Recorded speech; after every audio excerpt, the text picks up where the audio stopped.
Tenses को 3 parts में divide किया गया है, प्रेजेंट टेंस, पास्ट टेंस और फ्यूचर टेंस। प्रेजेंट टेंस के भी 4 पार्ट्स हैं, present indefinite, present continuous, present perfect, present perfect continuous. Similarly past के भी 4 टाइप्स हैं और उसी तरीके से फ्यूचर के भी 4 टाइप्स हैं। क्लियर? तो अब यहाँ पे जितने भी टाइप्स यहाँ पे हैं, इन सब की खुद की अपनी अपनी वर्ब्स हैं। जैसे इस टेंस की ये रही, इस टेंस की ये रही। जनरली इन वर्ब्स को हम लोग रट्टाफिकेशन की तरह करते हैं, रटते हैं, हमें रटाया जाता है। लेकिन पहली बार आज आप इन सभी हेल्पिंग वर्ब्स को बिना रटे आप आज पहली बार पढ़ने वाले। आज आपको मैं बताऊंगी कि इस चार्ट को आखिरकार बनाया कैसे है, क्या लॉजिक है इसके पीछे, और इस क्लास को लेने के बाद आपको कभी भी इनको रटने की जरूरत नहीं पड़ेगी। तो स्टार्ट करते हैं। सबसे पहले हम बात करेंगे कंटीन्यूअस की, सिर्फ इस शब्द की, इस वर्ड की, कंटीन्यूअस। कंटीन्यूअस का एग्जैक्टली मतलब क्या होता है? कंटीन्यूअस का एक्चुअल में मतलब होता है लगातार। जब कोई काम लगातार चल रहा हो, जैसे मैंने कहा मैं लगातार बैक टू बैक क्लास ले रही हूं, मैं लगातार 5 घंटे से पढ़ा रही हूं, तो कोई भी काम जब लगातार हो रहा हो तो उसमें हमेशा वर्ब की फर्स्ट फॉर्म में आईएनजी वर्ड आता है, हमेशा आईएनजी वर्ब आएगी। तो जब जब ये शब्द आएगा कंटीन्यूअस, तो ये बताने के लिए कि किया जाने वाला काम लगातार हो रहा है, तब तब आईएनजी आएगा। मुझे इससे फर्क नहीं पड़ता कि ये शब्द प्रेजेंट में आया है, पास्ट में आया है, फ्यूचर में आया है या किसी ग्रामर के अदर टॉपिक में आया। मतलब पूरी इंग्लिश में जब भी काम लगातार होगा तो कंसेप्ट सिंपल है, जब जब ये शब्द आएगा कंटीन्यूअस तब तब आईएनजी का आना जरूरी है। अब इस कंसेप्ट को चेक कर लीजिए। यहाँ पे कंटीन्यूअस है नहीं, यहाँ पे है कंटीन्यूअस, लगा दो आईएनजी फॉर्म। यहाँ कंटीन्यूअस है नहीं, यहाँ पे है, लगा दो आईएनजी फॉर्म। यहाँ कंटीन्यूअस है नहीं, यहाँ पे कंटीन्यूअस है, लगा दो आईएनजी फॉर्म। यहाँ कंटीन्यूअस है नहीं, यहाँ पे है, लगा दो आईएनजी फॉर्म। यहाँ कंटीन्यूअस है नहीं, यहाँ पे है, लगा दो आईएनजी फॉर्म। यहाँ पे कंटीन्यूअस है नहीं, यहाँ पे है, लगा दो आईएनजी फॉर्म। मतलब कंसेप्ट कहता है कि जब जब ये शब्द आएगा, मुझे नहीं फर्क पड़ता कि प्रेजेंट है, पास्ट है या फ्यूचर है, जब जब ये शब्द आएगा तब तब वर्ब की आईएनजी फॉर्म आएगी। जैसे टीचिंग, प्लेइंग, कुकिंग, हमेशा आएगी। क्लियर है ये कंसेप्ट? अब मूव करते हैं हम नेक्स्ट कंसेप्ट पे।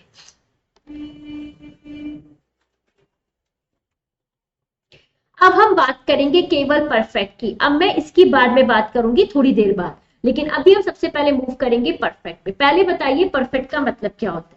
परफेक्ट का मतलब होता है जब कोई काम परफेक्ट तरीके से खत्म हो जाए, मतलब कंटिन्यू नहीं चलना चाहिए, वो खत्म हो जाएगा, चाहे 1 सेकंड पहले ही क्यों ना हुआ हो, बस काम खत्म हो जाए।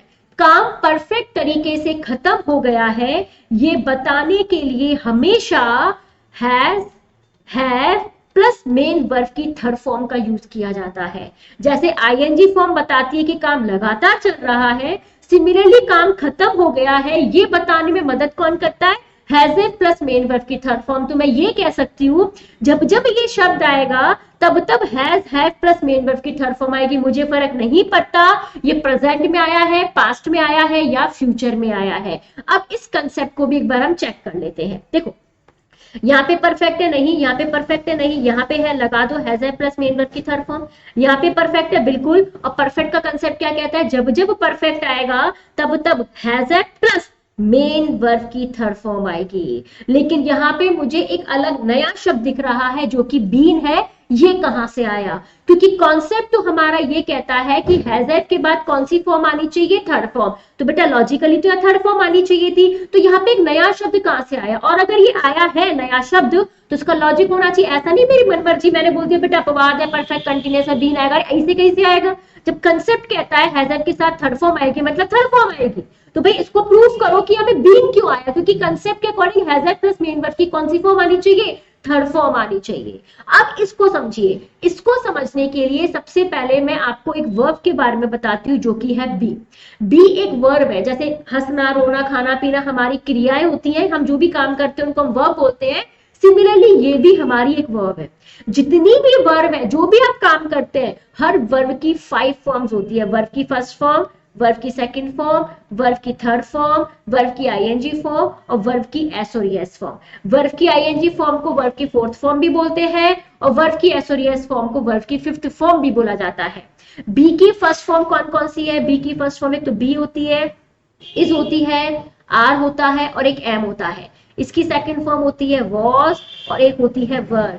इसकी थर्ड फॉर्म होती है हमारी बीन, आईएनजी फॉर्म होती है बीइंग, और एस और एस फॉर्म होती है इसकी इज और वॉज। अब देखिएगा कंसेप्ट कहता है कि जब जब परफेक्ट आएगा तब तब हैज के साथ कौन सी फॉर्म आएगी, थर्ड फॉर्म। जरा मुझे चेक करके बताओ ये बी की थर्ड फॉर्म क्या है, ये बी की थर्ड फॉर्म क्या होती है, बीन। एक्चुअल में ये जो बीन नया शब्द है ये एक्चुअल में मेरी थर्ड फॉर्म ही है, बस रूप बदल के आई है, क्योंकि कॉन्सेप्ट कहता है हैज के साथ थर्ड फॉर्म आएगा मतलब आएगा, चाहे वो किसी भी रूप में आए, कॉन्सेप्ट गलत नहीं हो सकता। पॉइंट समझ में आया?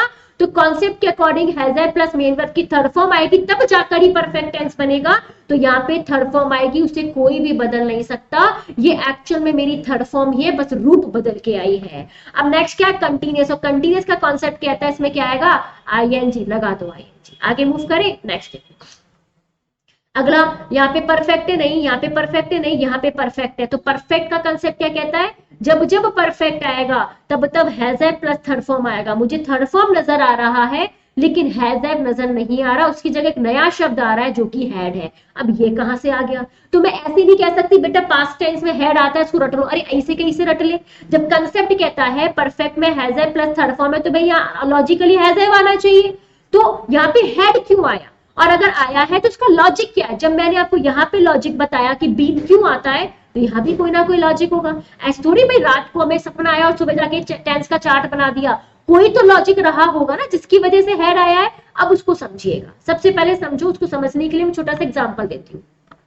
मुझे अब आप एक चीज बताओ, मेरा नाम क्या है, नताशा। तो क्या केवल आप मेरा नाम जानकर ये बता सकते हो कि मैं बाई कास्ट कौन हूं, मतलब जाति मेरी कौन सी है, नहीं। लेकिन जैसे ही आपने बोला मैम अपना पूरा नाम बताइए, तो मैंने बताया बेटा मेरा पूरा नाम नताशा स्वामी है, तो आप कहोगे मैम आप ब्राह्मण है क्या, मैंने कहा मैं ब्राह्मण, राइट। तो उसी तरीके से जैसे हमारी कास्ट, जैसे मैंने आपको अपना सरनेम बताया, आपको पता चल गया मैं ब्राह्मण हूं, तो मेरे बच्चे कौन होंगे, ब्राह्मण होंगे। मेरे आने वाला परिवार कौन सा होगा, ब्राह्मण होगा। तो मेरे जो इन लॉज वगैरह है वो कौन होंगे, ब्राह्मण होंगे। सीधी सी बात है। तो सिमिलरली बेटा यहाँ पे ये जो पूरा परिवार है ना, ये प्रेजेंट का परिवार है, तो आने वाली जितनी भी वर्ब्स वगैरह होंगी वो किसकी होंगी, प्रेजेंट की होंगी। ये पूरा परिवार किसका है, पास्ट का, तो इसमें जितनी भी वर्ब्स हम यूज करेंगे किसकी होंगी, पास्ट की होंगी। ये पूरा परिवार किसका है, फ्यूचर का, तो इसमें जितनी भी वर्ब्स हम यूज करेंगे किसकी होंगी, फ्यूचर की होंगी। यहाँ पे जितनी भी वर्ब्स या टेंस या हेल्पिंग वर्ब्स होंगी सब की सब इस परिवार के अकॉर्डिंग लगाई जाएंगी, तभी तो पता चलेगा कि ये काम प्रेजेंट का है, ये पास्ट का है, ये फ्यूचर का है। यहां तक समझ आया कि क्लियर। अब आगे देखिए, अब मैं आपकी बात करती हूँ, एक और वर्ब है जो कि है हैव। जैसे बी वर्ब है ऐसे ही हैव है, और हर वर्ब की कितनी फॉर्म्स होती है, मैंने अभी आपको बताया हर वर्ब की 5 फॉर्म्स होती है। वर्ब की लास्ट होगी एस और एस। तो हैव की फर्स्ट फॉर्म क्या होगी, हैव। सेकंड फॉर्म क्या होगी, हैड। थर्ड फॉर्म क्या होती है इसकी, हैड। आईएनजी फॉर्म क्या होगी इसकी, हैविंग। और एस और ईएस फॉर्म क्या होगी, हैज होगी। यहां तो समझ आया। अब देखिए, जैसे हमारे यहाँ पे सरनेम काम करता है, कि जैसे सरनेम लगाते ही आपको ये पता लग जाता है कि भाई एक इंसान बाईकास्ट कौन है, सिमिलरली कि ये होने वाला काम पास्ट में किया गया है, इसे बताने में जो मदद करता है वो होती है वर्ब की सेकंड फॉर्म। मतलब मैं ये कह सकती हूं कि वर्ब की जो सेकंड फॉर्म है ये इसका सरनेम है। तो जैसे ही जितनी भी दुनिया में वर्ब की सेकंड फॉर्म होती है, वर्ब की 5 फॉर्म्स होती है, वर्ब की फर्स्ट, सेकंड, थर्ड, आईएनजी और एस और ईएस फॉर्म, ये वर्ब की सेकंड फॉर्म ये बताने में मदद करती है कि आप जिस काम की बात कर रहे हैं, जिस सेंटेंस की बात कर रहे हैं, ये किसका है, पास्ट का है। मतलब जब जब पास्ट आएगा तब तब वर्ब की सेकंड फॉर्म, वर्ब की सरनेम सेकंड फॉर्म पास्ट के आने का जरूरी होगा। मतलब पास्ट का सरनेम सेकंड फॉर्म आना जरूरी होगा। यहां तक समझ आया कि नहीं आया, क्लियर है। अब देखो, ये परफेक्ट है, लेकिन ये परफेक्ट किसका है, पास्ट का। और पास्ट को बनाने में मदद कौन करता है, सेकंड फॉर्म, क्योंकि ये इसका सरनेम है, सरनेम लगाना जरूरी है। तो यहाँ पे अब आप मुझे बताएं, हैज और हैव का बीता हुआ रूप मतलब सेकंड फॉर्म क्या है, हैड है। एक्चुअल में ये मेरा हैज है भी है, बस इसका बीता हुआ रूप है, क्योंकि पास्ट को बताने के लिए मुझे सेकंड फॉर्म का इस्तेमाल करना पड़ेगा, इसलिए यहाँ पे हमेशा क्या आता है, हैड आता है। और हैज और हैव के बाद कौन सी फॉर्म आती है, थर्ड फॉर्म लगा दो, थर्ड फॉर्म। नेक्स्ट देखो, यहाँ पे परफेक्ट है लेकिन किसका, पास्ट का, तो अभी मैंने आपको बताया हैड आएगा। हैज और हैव के बाद थर्ड फॉर्म आएगी, मैंने बताया ये बी थर्ड फॉर्म है। कंटिन्यूअस है तो यहाँ पे क्या आएगा, आईएनजी आएगा। ये चीज समझ में आई कि नहीं आई, क्लियर। आगे देखो, यहाँ पे परफेक्ट है नहीं, यहाँ पे परफेक्ट है नहीं, आगे यहाँ पे परफेक्ट है बिल्कुल है, और यहाँ परफेक्ट में क्या आना चाहिए, has have plus main verb की थर्ड फॉर्म। मुझे हैव नजर आ रहा है, मुझे थर्ड फॉर्म नजर आ रही है, लेकिन मुझे एक शब्द नजर नहीं आ रहा जो कि है हैज। अब ये हेल्पिंग वर्ब कहाँ गई। अब आपसे अगर मैं पूछूं कि भाई हमेशा परफेक्ट में हैज क्यों नहीं आता, फ्यूचर में हैव ही क्यों आता है, तो भाई जनरली हम आंसर देंगे कि मैम हमने कभी पढ़ा ही नहीं विल हैज शैल हैज, है ना। काफी ऑड लगता है विल हैज शैल हैज, हमने पढ़ा भी सुना भी हमेशा विल हैव है, शैल हैव है, लिखा भी विल हैव शैल हैव, तो ये लॉजिक नहीं है। अब आप मुझे एक चीज सोच के बताओ कि भाई यहाँ पे मैंने बीन बताया, इसका क्या लॉजिक है, यहाँ हैड का लॉजिक दिया, तो यहाँ भी तो बेटा कोई लॉजिक होगा ना, उसी रीजन की वजह से ही तो हैज नहीं आया, वरना बेचारे हैज के साथ इसकी क्या दुश्मनी है कि हैव को तो उसने ले लिया बट हैज को नहीं लिया, कोई तो लॉजिक होगा। अगर वो लॉजिक बता दूं तो भाई ये भी आपकी टेंशन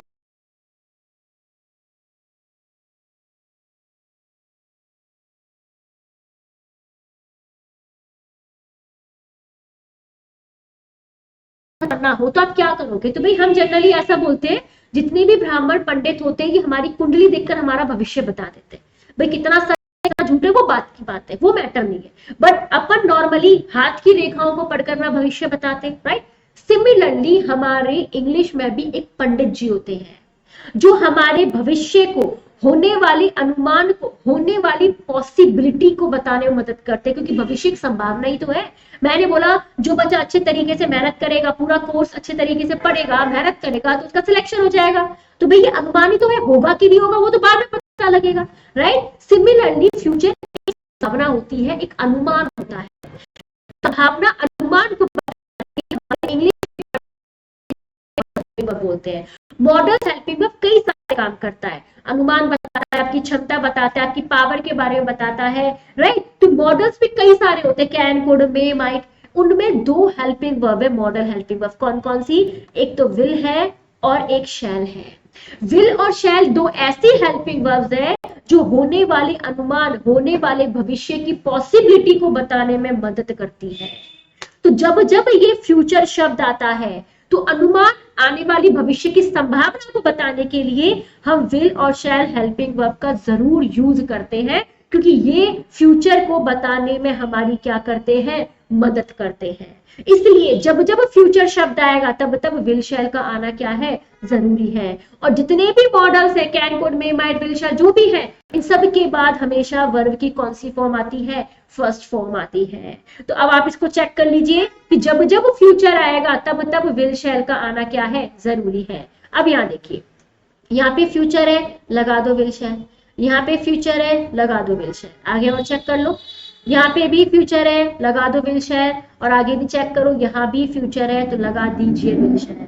मतलब जब जब फ्यूचर आएगा तब तब विल शैल का आना क्या है, जरूरी है। और विल शैल हमारे क्या होते हैं, ये होते हैं मॉडल्स हेल्पिंग वर्ब। और मॉडल हेल्पिंग वर्ब के बाद कौन सी फॉर्म आती है, हमेशा वर्ब की फर्स्ट फॉर्म। तो विल और शैल के बाद भी कौन सी फॉर्म आनी चाहिए, वर्ब की फर्स्ट फॉर्म। तो मुझे एक बात बताओ, परफेक्ट है तो परफेक्ट में क्या होना चाहिए, हैज हैव के साथ थर्ड फॉर्म।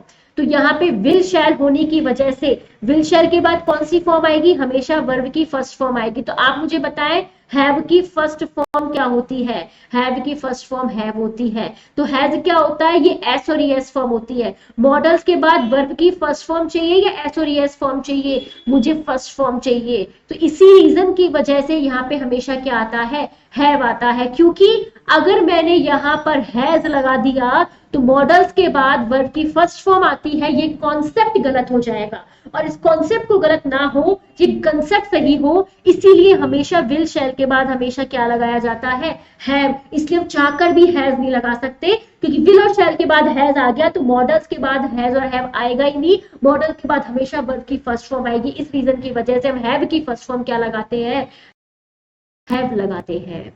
और आगे हैज और हैव के बाद कौन सी फॉर्म आएगी, थर्ड फॉर्म, तो लगा दीजिए हैव के बाद थर्ड फॉर्म, बन गया। नेक्स्ट फ्यूचर है तो क्या आएगा, विल शैल। परफेक्ट है तो हैव आएगा, क्योंकि हैज आ नहीं सकता, क्योंकि विल और शैल मॉडल है, मॉडल के बाद हैज लेती है, हैव आएगा। हैज और हैव के बाद कौन सी फॉर्म आएगी, थर्ड फॉर्म लगा दिया मैंने भी, कंटिन्यूअस है तो लगा दीजिए आईएनजी। देखो ऑटोमेटिकली बन गया, आपको याद करने की भी जरूरत नहीं है कौन सा कैसे आएगा, खुद अपने आप बन जाएगा। यहां तक आई होप सारी वर्ड्स क्लियर हो। आगे मूव करें नेक्स्ट। अब हम बात करेंगे इंडेफिनाइट की। हम कंटिन्यूअस को बाद में देखेंगे क्योंकि अभी हम बात करने वाले केवल और केवल इंडेफिनाइट। इंडेफिनाइट में वर्ब की फर्स्ट फॉर्म आती है या वर्ब की एस और एस फॉर्म आती है, साथ में डू या डज के साथ कौन सी फॉर्म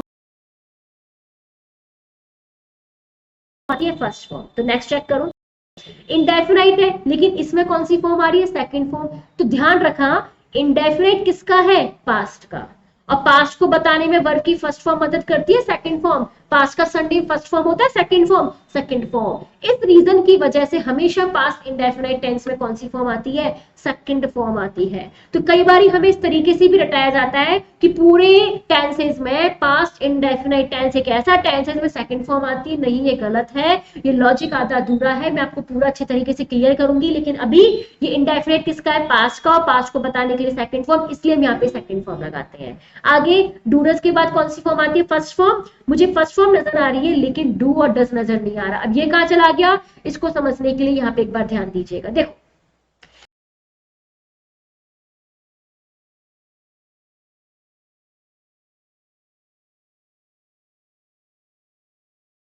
जैसे हैव आपकी फॉर्म है, ऐसे ही डू भी एक आपकी वर्ब होती है, और हर वर्ब के कितने फॉर्म्स होते हैं, 5। ये फर्स्ट फॉर्म, ये सेकंड फॉर्म, ये थर्ड फॉर्म, ये आईएनजी फॉर्म, और ये एस और एस फॉर्म। डू की फर्स्ट फॉर्म होती है डू, सेकंड फॉर्म होती है डिड, थर्ड फॉर्म होता है डन, आईएनजी फॉर्म होता है डूइंग, और एस और एस फॉर्म क्या होता है, डज होता है। अब चेक करो, मैंने बोला इंडेफिनाइट किसका है, पास्ट का, और पास्ट को बताने के लिए कौन सी फॉर्म आती है, सेकंड फॉर्म आती है, राइट। तो यहाँ पे मुझे चेक करके बताओ डू और डज की सेकंड फॉर्म क्या होगी। डू और डज की सेकंड फॉर्म होती है डिड, क्योंकि पास्ट टेंस में ना तो फर्स्ट फॉर्म आता ना एस और एस फॉर्म आती। पास्ट फॉर्म को कौन सा यूज किया जाता है, सेकंड फॉर्म। इस रीजन की वजह से हमेशा यहाँ पे क्या आता है, डिड, और डू और डज के बाद फर्स्ट फॉर्म आती है, लगा दो डिड के बाद फर्स्ट। बन गया। आगे फ्यूचर है तो फ्यूचर में विल शैल आएगा। विल शैल हमारे क्या होते हैं, मॉडल हेल्पिंग वर्ब, और मॉडल्स के बाद कौन सी फॉर्म आती है, फर्स्ट फॉर्म। लगा दीजिए वर्ब की फर्स्ट फॉर्म। यहां तक क्लियर हुआ कि नहीं हुआ, आई होप क्लियर है। अब मूव करते हैं आगे की तरफ।